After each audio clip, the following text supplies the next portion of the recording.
Damian Cole was a man who built his empire from the ashes of nothing. By 35, he had turned Cole Enterprises into one of the most powerful conglomerates in the city, real estate, finance, and technology all under his ruthless command. The world saw him as a symbol of success, but those who worked for him whispered another name behind closed doors, the Ice King. Nothing in Damian's life was accidental. Every decision was calculated, every move deliberate. His employees feared his sharp eyes more than his words. He didn't raise his voice. He didn't need to. One cold glance from Damian could freeze an entire boardroom. But there was one person in that glass tower he couldn't seem to figure out. Her name was Lila Moore. She worked as a maid on the upper floors, where most of the executives had private offices. Every morning, she'd appear before sunrise with her cleaning cart, dressed in a plain gray uniform, her dark hair tied neatly in a bun. She moved quietly, almost invisibly, yet something about her presence disturbed Damian's routine calm. He first noticed her one night when he stayed late after everyone else had gone home. The office was silent, the city's glow spilling through the glass windows. Damian was reviewing contracts when he heard a faint humming. He looked up and saw her through the reflection in the glass, a young woman wiping the edge of his office door, softly humming an old lullaby. She froze when she realized he was still there. I'm sorry, sir, she stammered. I thought everyone had left. Her voice trembled, but she didn't run. Damian studied her for a moment. Carry on, he said simply, and turned back to his papers. But after that night, something strange happened. He started noticing her everywhere, polishing tables, arranging flowers, straightening the blinds. She worked with quiet precision, never wasting a second. Yet her eyes, when she thought no one was watching, carried a weight he couldn't ignore. It wasn't sadness exactly, it was worry, and he began to wonder, what could a maid possibly have to worry about so deeply? A week later, Damian was leaving the building around midnight after a late meeting. As his elevator doors closed, he caught sight of her again, Lila, walking briskly toward the service exit with her bag slung over her shoulder. Something about her pace, the way she kept glancing over her shoulder, made his instincts stir. He had built his empire by reading people, by sensing when someone was hiding something. That night, curiosity overcame him, a feeling he rarely allowed himself. He called his chief of security. Blake, he said, his voice low and deliberate, I want you to follow one of our employees. Blake, a loyal ex-military man, didn't flinch. Who, sir? The maid, Lila Moore. Brown hair. Wears a gray uniform. She left through the back exit 10 minutes ago. Don't approach her. Just watch. There was a pause. You think she's stealing? Damian's gaze hardened. I think she's hiding something. Find out what. Blake was efficient. Within half an hour, he called back with his report. She took the subway from Lexington Station. Got off at East 12th. Walked about 4 blocks to an old tenement building, one of those rundown complexes with boarded-up windows. She went inside and stayed there for a while. No lights, no sound. Damian frowned. She lives there. I don't think so, sir. She came out an hour later. She looked upset, crying. Maybe. Did she meet anyone? Couldn't tell. It's a rough area. Not safe, even for me to get too close. Damian leaned back in his leather chair, staring out at the skyline. The city lights looked distant, cold, just like him. Yet somewhere below, his maid was walking alone through dangerous streets at midnight. For reasons he couldn't quite name, that didn't sit right with him. Follow her again tomorrow, he said quietly. The next night, Lila finished her cleaning shift at 10 p.m. She checked her reflection in the elevator's mirrored wall, smoothing her hair and wiping a faint tear from her cheek before stepping out. She didn't know that Blake was watching her again, his dark SUV parked half a block away. She took the subway downtown, then walked several streets until she reached the same dilapidated building. The hallway smelled of dust and old pipes. She pushed open a cracked door and disappeared inside. Through the half-broken window, Blake caught glimpses of her movement. She was kneeling on the floor, packing something into a small box, something soft and colorful. A stuffed rabbit. When she came out again, she clutched the box tightly to her chest. Then she walked toward the alley behind the building. There, under the flickering yellow light of a street lamp, lay a little boy. No older than 6, curly brown hair, thin arms, wrapped in a tattered blanket. Blake's breath caught. Lila knelt beside him, her expression tender and full of heartbreak. She pulled the toy from her box and placed it gently beside the boy. Then she unzipped her bag and took out a sandwich and a bottle of milk. "Hey, Jamie," she whispered softly, brushing his cheek. "I brought your favorite tonight." The boy stirred awake, blinking up at her with tired eyes. "You came back," he murmured. "Of course," she said, her voice trembling. "I always come back." He smiled faintly, clutching the toy rabbit to his chest. "I missed you, Mama." Blake froze. "Mama." Lila leaned down and kissed his forehead. "Shush, you have to sleep, okay? Tomorrow will be better, I promise." She stayed there for a while, humming the same lullaby Damien had once heard in his office. Then, when the boy drifted off, she stood, wiped her eyes, and walked away, her shoulders shaking in silent grief. Blake waited until she disappeared around the corner before he called Damien. "Sir," he said carefully, "you were right. She's hiding something, but it's not what you think." "What do you mean?" "She's not stealing. She's visiting someone. A kid, maybe 6 years old, looks homeless. She brings him food, toys. Calls him Jamie." He called her Mama. There was silence on the line for several seconds.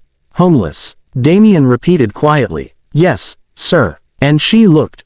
Blake hesitated, searching for the right word. "She looked heartbroken. For a long time, Damien said nothing. He stood by his office window, staring down at the glittering skyline. Cars streamed like veins of light below him, and yet all he could picture was a small boy sleeping on the cold ground while his mother cleaned other people's floors to survive. Something twisted inside him, something that felt dangerously close to guilt. "Thank you, Blake," he finally said. His voice was quieter than usual. "I'll handle it from here." He hung up, his mind a storm. For the first time in years, Damien Cole didn't go home to his penthouse. He stayed at his office until sunrise, staring out the window, thinking of the maid who hummed lullabies and the little boy who called her Mama. When the light broke over the city, his decision was already made. He turned to his assistant.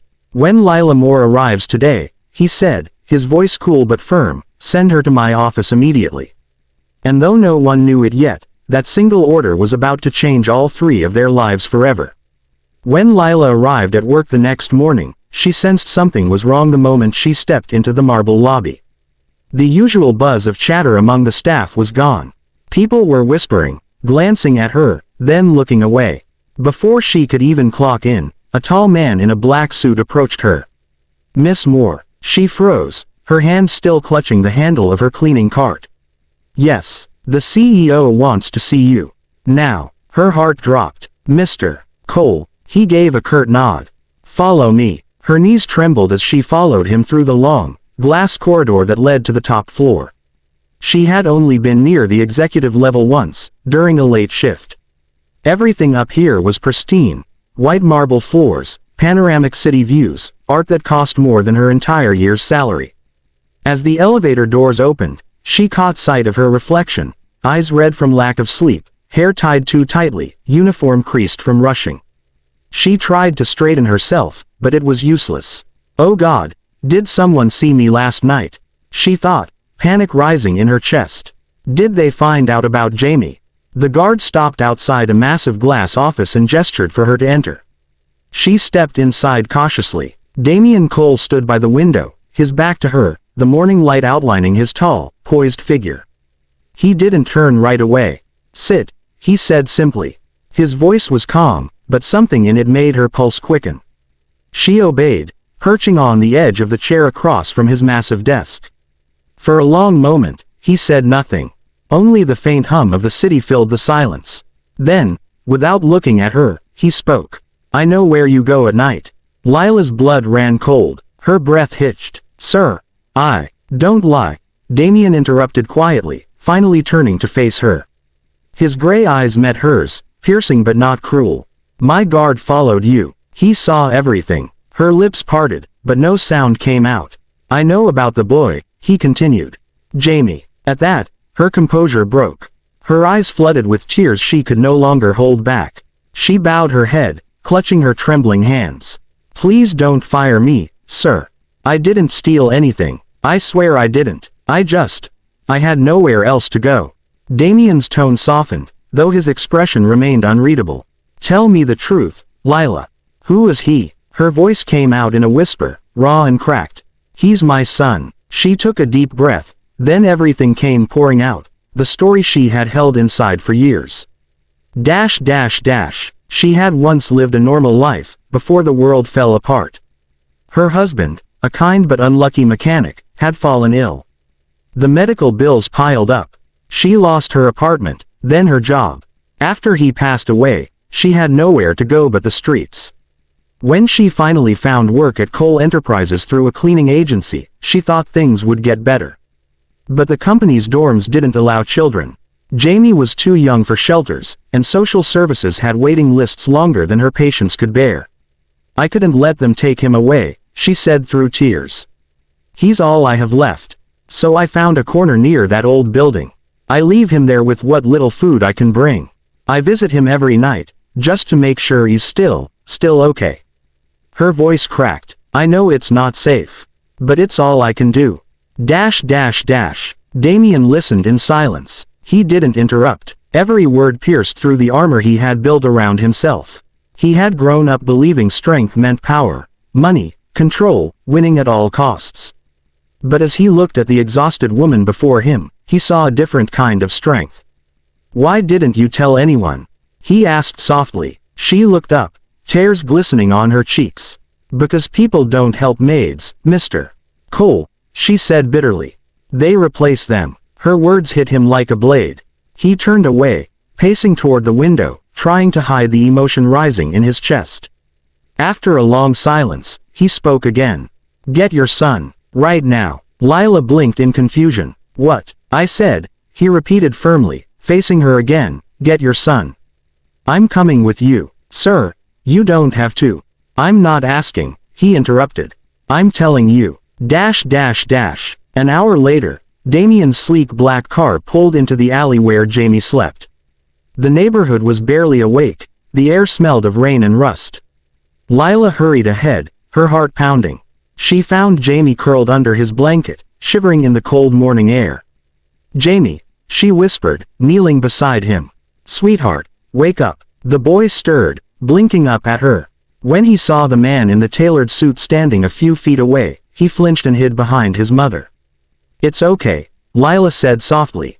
He's a friend. Damien approached slowly, his usually cold eyes softening as he looked at the small, fragile boy clutching a torn rabbit. He knelt down and, without hesitation, removed his expensive coat, wrapping it around the child. Let's get him to a doctor, he said quietly. Lila nodded, tears spilling down her cheeks. She didn't care about the rain soaking her hair or the mud on her shoes. For the first time in months, she felt like she wasn't alone. At the hospital, Jamie lay sleeping in a clean white bed, his color returning under the warm blankets. Doctors said he was malnourished but strong. With rest and proper care, he'd recover soon. Lila sat by his bedside, holding his tiny hand. Her head hung low in exhaustion. Damien stood by the window, staring out at the gray skyline. For a long time, he said nothing. Then, finally, he turned to her. You work harder than anyone I've seen, he said. From now on, you'll work as a caretaker in my personal residence. You'll be paid properly, and your son will live there too. Lila's head snapped up, eyes wide. Sir, I can't accept that. You've already done too much. You can, he said firmly, and you will. She shook her head, overwhelmed. But why? Why would you do this for us? Damien looked at her for a long moment before answering. His voice was quieter now, gentler than she had ever heard it.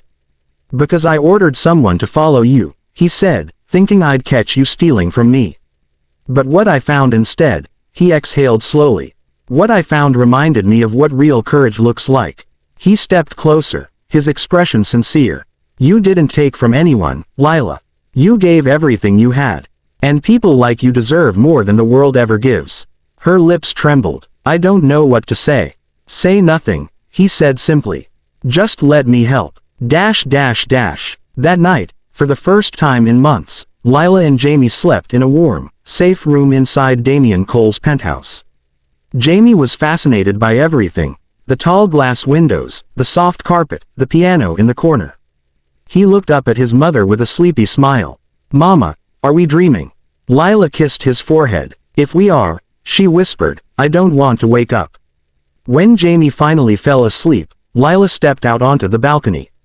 The city stretched endlessly before her, glittering with lights. She wrapped her arms around herself, trying to make sense of how everything had changed in a single day. Behind her, she heard footsteps. Damian joined her, his hands in his pockets.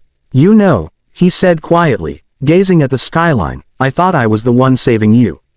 She turned to him, her expression soft. "Maybe," she said, smiling faintly, "we're both saving each other." For the first time in years, Damian smiled, a real, human smile that reached his eyes. And in that moment, the Ice King of Manhattan felt something he hadn't felt in a long, long time. Warmth.